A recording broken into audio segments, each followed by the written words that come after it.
आज मेरी शादी थी। हर लड़की का अपनी शादी को लेकर कुछ सपना होता है। वह अपने अरमान अपनी शादी के लिए बचा कर रखती है। लेकिन मेरी शादी जो हुई वह दूसरी शादियों से ज़रा अलग थी। यह शादी कम और एक सौदा ज़्यादा था। मेरी मजबूरी का सौदा मैं करके विदा होकर अपने ससुराल आ गई। मेरे ससुराल में सिर्फ मेरा पति और मेरे ससुर ही थे मेरा स्वागत करने के लिए। वहाँ पर कोई दूसरा नहीं था। मुझे सीधा मेरे पति के कमरे में पहुँचा दिया गया। मैं दुल्हन बनी बैठी थी। डर की वजह से मेरा दिल तेज तेज धड़क रहा था और हाथों पर बार बार पसीना आ रहा था। मुझे अपने पति के बारे में सुनी गई बातें दिमाग में घूम रही थी। अरे इससे शादी मत करो, वह पागल है। अरे वह तो साइको है। अरे तुम तो अच्छी भली पढ़ी लिखी लड़की हो, फिर क्यों इस पागल इंसान से शादी करने की बेवकूफ़ी कर रही हो। एक के बाद एक बात मेरे दिमाग में चल रही थी। मैं अपनी घबराहट पर काबू पाने की कोशिश कर रही थी कि इतने में मेरा पति अंदर चला आया। मैं थोड़ा सिमट गई। वह आकर मेरे पास बेड पर बैठ गया और मुझसे कहने लगा कि अपना ज़रा घूंघट उठाओ। मुझे बात बहुत अजीब लगी, लेकिन मैंने पहले ही अपने पति के बारे में इतनी अजीब अजीब बातें सुन रखी थी, इसलिए मैंने उसकी बात मानी और अपना घूंघट उठाया। मगर जैसे ही मेरी निगाह उसके चेहरे पर पड़ी तो मैं चौंक उठी और उसने भी चौंक कर अजीब नज़रों से मेरी तरफ देखा और फिर तुरंत लाइट बंद करके मेरे साथ, मेरा नाम मानवी है और मैं गरीब घराने से संबंध रखती हूँ। घर में मेरे अलावा माँ, पिताजी और एक छोटा भाई भी है और वह गवर्नमेंट स्कूल में पढ़ रहा था, जबकि मैं इंटर करके दिल्ली के एक मशहूर यूनिवर्सिटी में स्कॉलरशिप पर पढ़ रही थी। यहाँ पर मेरी जैसी लड़कियाँ बहुत कम थी जो गरीब फैमिली से हो। यहाँ पर अच्छे अच्छे अमीर घरों की लड़की और लड़कियाँ पढ़ने आती थी, इसलिए मैं शुरू से ही अपने आप में मगन रहती थी। मेरे कॉलेज में किसी से भी दोस्ती नहीं थी और अब यूनिवर्सिटी में भी मैं किसी से दोस्ती नहीं की।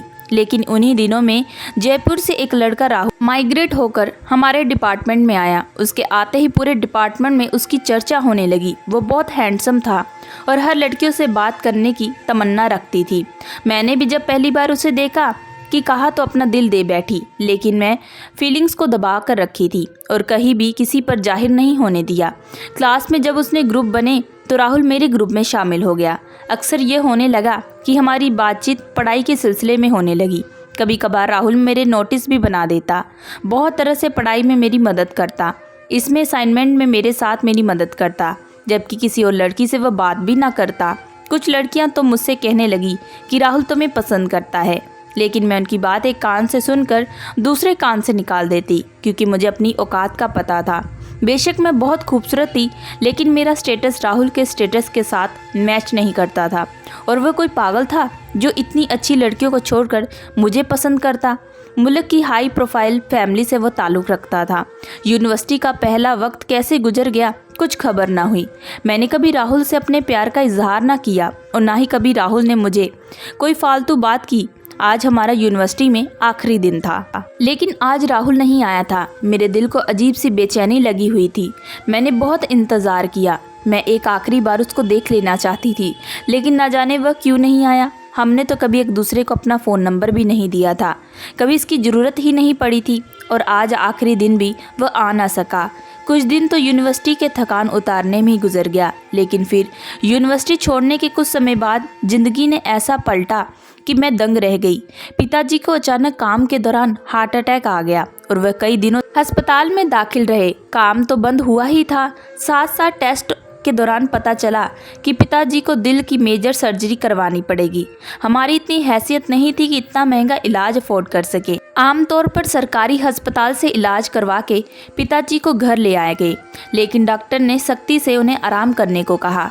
पिताजी अब ज़्यादातर घर पर रहते। वह बहुत कोशिश करते कि काम पर जाए, लेकिन मैंने उन्हें मना कर दिया और काम पर नहीं जाने देती। एक दिन मुझे चोरी चोरी वह काम पर चले गए तो तबीयत ज़्यादा ख़राब हो गई, तो पिताजी भी खुद कहने लगे कि अब जब तक ठीक नहीं होता तब तक नहीं जाऊंगा।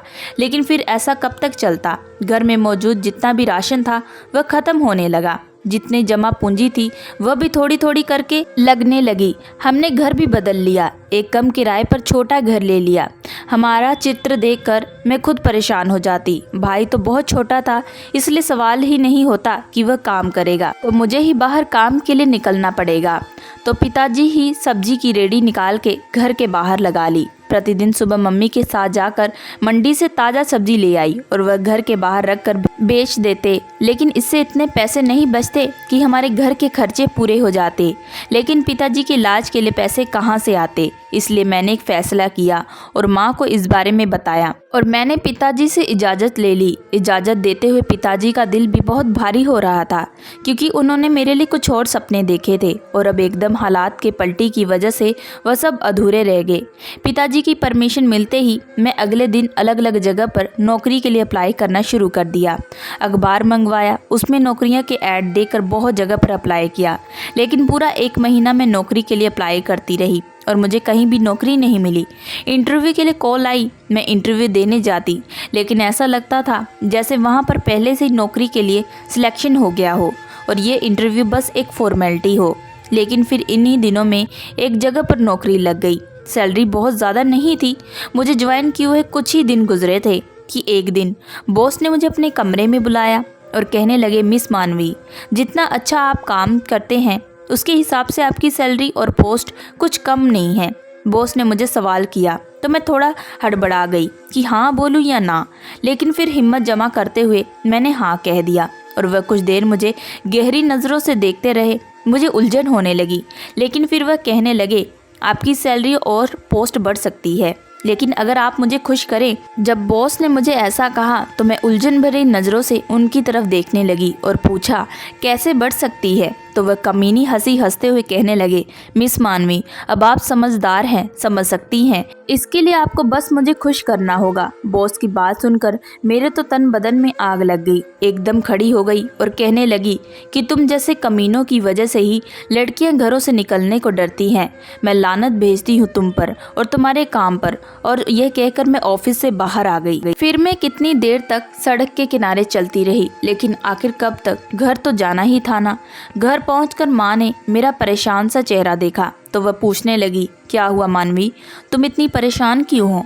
माँ ने जब पूछा तो मैं तुरंत फूट फूट कर रोने लगी और माँ को मैंने सारी बात सच सच बता दी। माँ मुझे कहने लगी, बेटा, अब तुम घर से बाहर निकली हो तो तुम्हें इस तरह के बहुत से भेड़ियों से लड़ना होगा।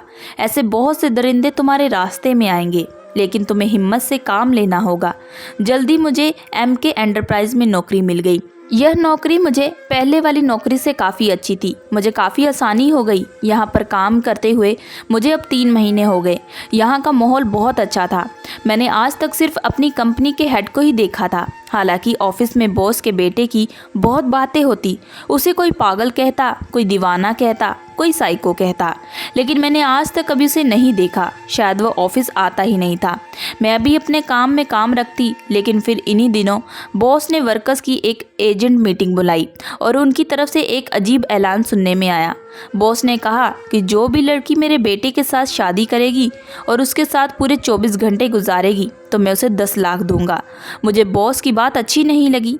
ना जाने उनके बेटे में क्या मसला था कि बॉस ने इस तरह का ऐलान किया, लेकिन फिर बराबर ये बात सुनने को मिलती रही। कोई भी लड़की बस बेटे के साथ शादी के लिए तैयार नहीं थी, लेकिन ये बात सुनकर मेरे दिल में बार बार यही ख्याल आ रहा था, इतने ज़्यादा पैसे मिलेंगे तो मैं बॉस के बेटे से शादी कर लेती हूँ। इन पैसों से मैं पिताजी का इलाज करवा सकती हूँ और एक बार पिताजी ठीक हो जाएं तो हमारे सारे मसले हल हो सकते हैं। और फिर कौन सा ये सच की शादी होगी, सिर्फ एक सौदा ही है ना। लेकिन दिमाग इस बात को झटका दे देता। दिल और दिमाग की जंग जारी थी। फिर दिल जीत गया। मैंने इस आग में कूदने का फैसला करते हुए बॉस को हाँ कर दी। मेरी बात सुनकर बॉस बहुत खुश हुए।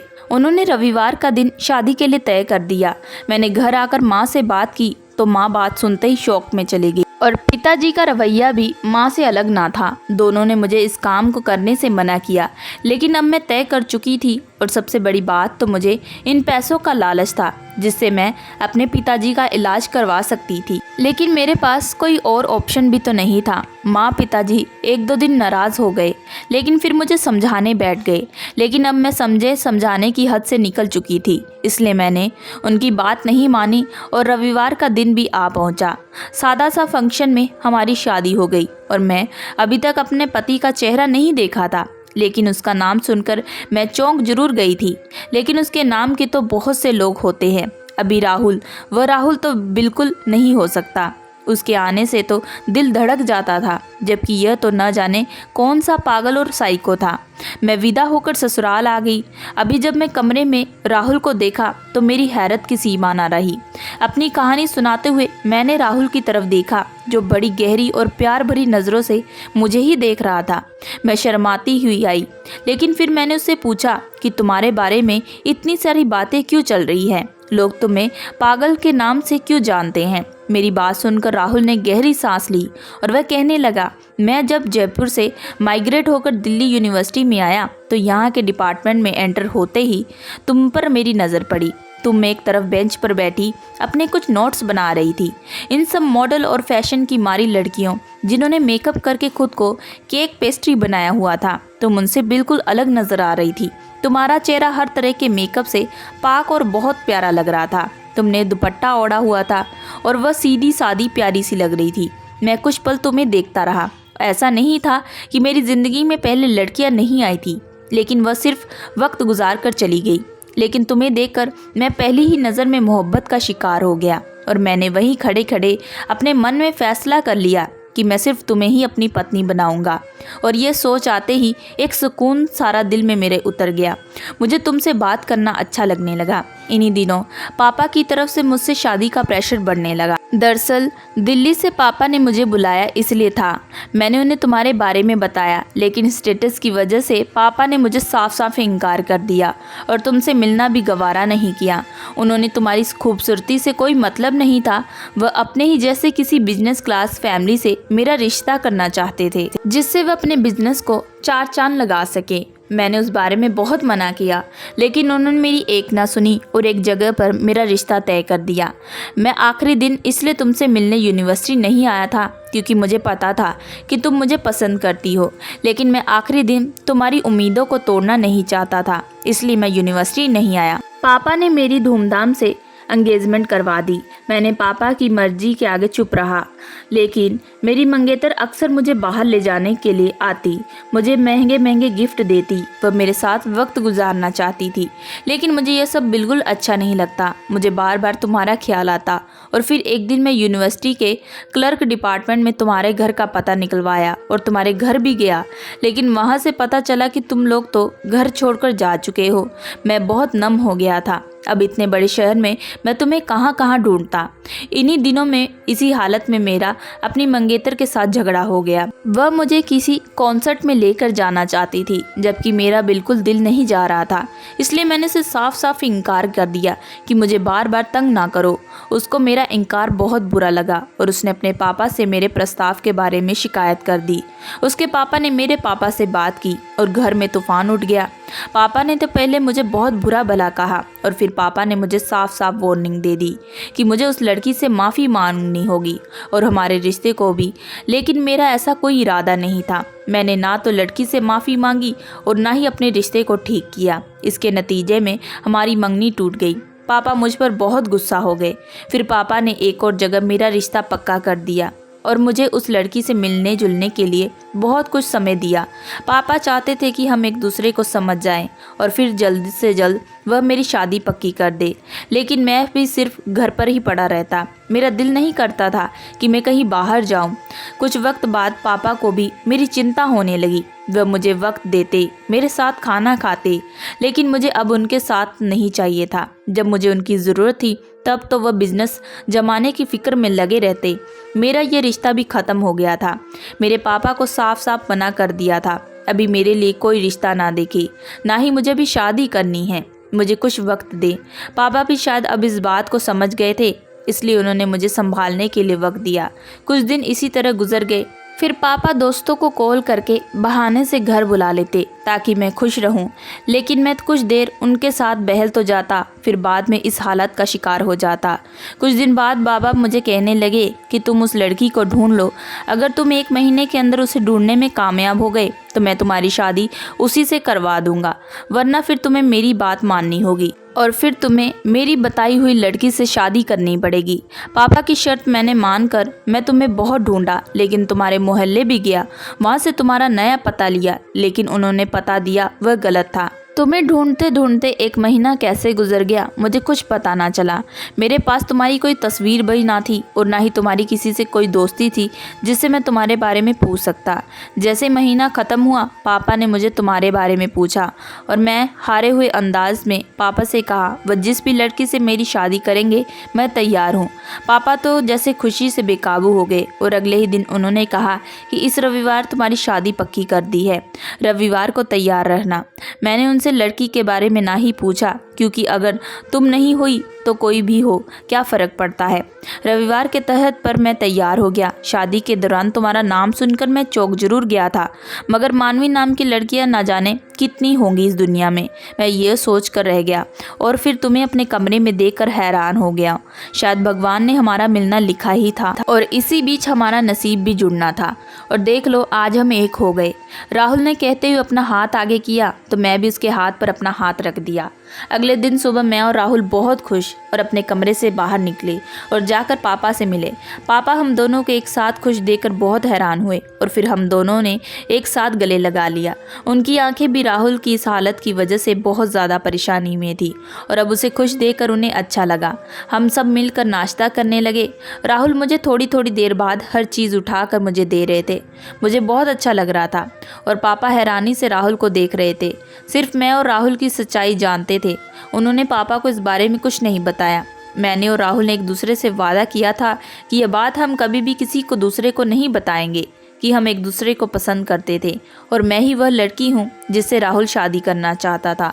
पापा को भी सच्चाई का पता नहीं था, इसलिए वह हमें खुश देखकर बहुत खुश थे कि अचानक राहुल पापा से कहने लगे कि पापा मैं दरअसल आपका धन्यवाद करना चाहता हूँ। आपने मानवी को मेरी ज़िंदगी का साथी चुना। इससे बेहतरीन लड़की मेरे लिए कोई हो ही नहीं सकती।